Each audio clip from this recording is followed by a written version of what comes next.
आज कमलेश का अपनी पुलिस फोर्स में आखिरी दिन था। सालों तक इंस्पेक्टर की पोस्ट पर पूरी लगन और मेहनत के साथ काम करके आज वो रिटायर होने वाले थे। पूरा डिपार्टमेंट उन्हें बधाइयाँ दे रहा था। फूलों के गुलदस्ते उनके कैबिन की शान बढ़ा रहे थे और कमलेश फूलों की भीनी खुशबू का मजा ले रहे थे। तभी उनका मोबाइल फ़ोन बजा। कमलेश ने फ़ोन उठाकर हेलो कहा तो उधर से एक अजीब सी आवाज़ आई। कमलेश ने फिर से हेलो कहा, लेकिन दूसरी तरफ से कोई नहीं बोल रहा था। बस वो अजीब सी आवाज़ आ रही थी। कमलेश ने झन्ना कर फ़ोन रख दिया और गहरी सांस भरते हुए फिर से फूलों की खुशबू का मज़ा ले ही रहे थे कि एक बार फिर से उनका फ़ोन बजा। कमलेश ने फ़ोन उठाकर हेलो कहा तो फिर से दूसरी तरफ से वही अजीब सी आवाज़ आने लगी। कमलेश ने गुस्से में कहा, देख भाई, जो भी है, अभी मैं रिटायर हुआ नहीं हूं तो ये मस्ती कहीं और करो, वरना हवालात के अंदर डालकर इतने डंडे मारूंगा कि। कमलेश अपनी बात खत्म करते इससे पहले ही दूसरी तरफ से उन्हें एक चीख सुनाई दी। अचानक ऐसी चीख सुनकर कमलेश के हाथ से फोन नीचे जमीन पर गिर गया। कमलेश ने फौरन ही होश संभाला और फोन उठाकर देखा तो कॉल कट हो चुका था और फोन का डिस्प्ले भी टूट चुका था। कमलेश ने तुरंत ही सब इंस्पेक्टर राजेश को बुलाकर अपना फोन थमाया और इस आखिरी कॉल की लोकेशन पता लगाने को कहा। क्या यह कोई इमरजेंसी कॉल थी या कोई उनके साथ मजाक कर रहा था? कमलेश ये बात सोच सोच कर परेशान हो रहे थे।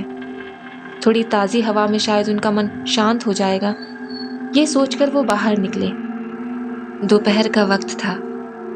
रास्ता बिल्कुल शांत, खाली। दूर से बस गाड़ियों के चलने की आवाज़ें थी।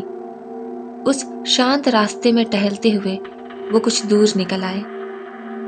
पुलिस स्टेशन से निकले तो वो अकेले ही थे, लेकिन उन्हें ऐसा महसूस हो रहा था जैसे कोई उनके ठीक पीछे उन्हीं के कदम से कदम मिलाता हुआ चल रहा हो। एक अजीब बेचैनी उन्होंने महसूस की, मगर इस बात पर ध्यान दिए बिना ही वो अपनी धुन में चलते रहे। कमलेश कुछ कदम ही आगे बढ़े होंगे कि किसी की सांसें उनके गले से टकराई और एक आवाज़ ने उनके कान में आकर उनका नाम पुकारा, कमलेश। कमलेश झटके से पीछे पलटे तो वहां उस सुनसान सड़क पर दूर तक उन्हें कोई नहीं दिखा।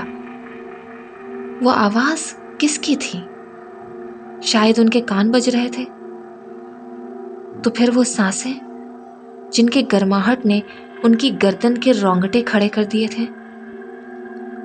इस सवालों के झुंड में एक और सवाल पैदा हुआ जब उन्होंने अपनी घड़ी देखी, जिसकी सुइयां उल्टी तरफ तेजी से घूमने लगी। सर पर जो सूरज अपनी आग बरसा रहा था, पश्चिम के बजाय पूरब की तरफ भागने लगा। हवाएं आंधी हो गई।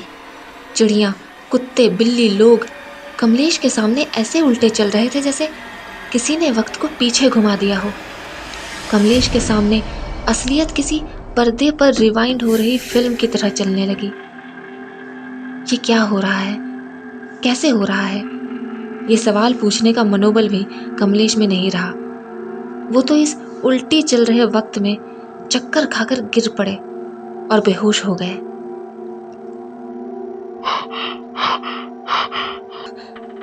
अचानक ही कमलेश हांफते हुए उठे तो रात गहरा रही थी और उनके सामने 4 आदमी नशे में धुत ठहाके लगा रहे थे। कमलेश ने उठना चाहा तो पता चला उनके हाथ पांव बंधे हुए हैं। कमलेश खुद को छुड़ाने की कोई तरकीब सोचते इससे पहले ही उन चारों में से एक आदमी उनके पास आया। उस आदमी का चेहरा देखते ही कमलेश की चीख निकल गई।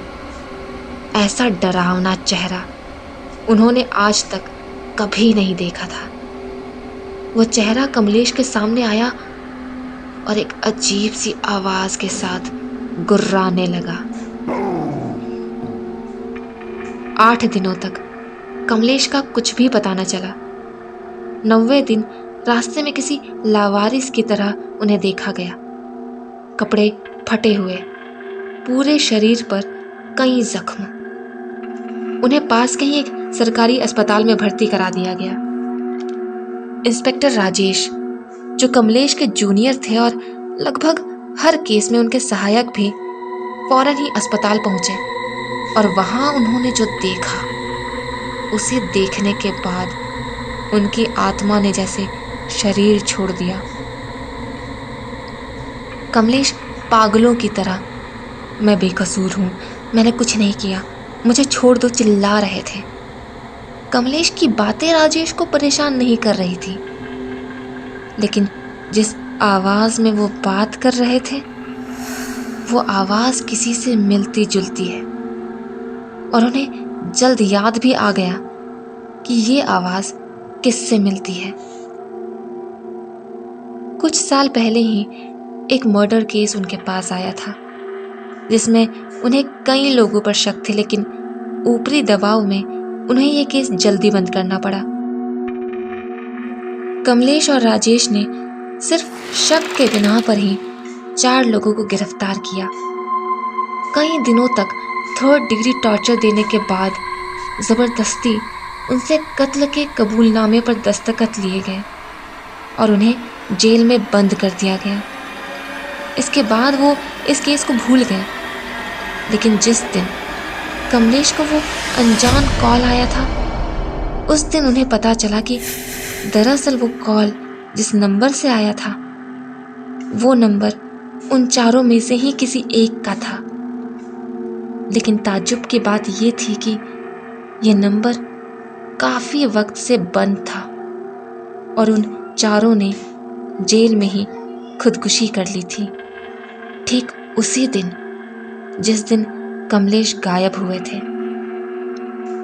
ये सारा सच जानकर और कमलेश की ऐसी हालत देखकर इंस्पेक्टर राजेश की सिट्टी पिट्टी गुम हो चुकी थी।